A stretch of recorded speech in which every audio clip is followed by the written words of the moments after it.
మీషోలో మరీ ఇంత ఫ్రాడ్ ఉంటుందా అని నేను అసలు ఎక్స్పెక్ట్ చేయలేదు. రీసెంట్గా నాకు కంటిన్యూస్గా రాంగ్ రిటర్న్స్ వస్తున్నాయి. నేను పంపిన జ్యువెలరీ ఒకటి, రిటర్న్లో వచ్చింది complete different product.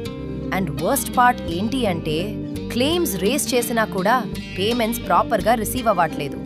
Small business అంతే ఈజీ కాదు. ఎవ్రీ ఆర్డర్ వెనక ఇన్వెస్ట్మెంట్ ఉంటుంది, ప్యాకింగ్ ఎఫర్ట్ ఉంటుంది, లేట్ నైట్ వర్క్ ఉంటుంది. మనం జెన్యూన్గా వర్క్ చేస్తాం, కానీ కొంతమంది ఫేక్ రిటర్న్స్తో స్మాల్ బిజినెసెస్ని చాలా ఎఫెక్ట్ చేస్తున్నారు. సో కొన్ని రోజులు మీషో ఆర్డర్స్ స్టాప్ చేస్తున్నా. జీఎస్టీ కంప్లీట్ అయ్యాక మళ్ళీ కంటిన్యూ చేస్తా.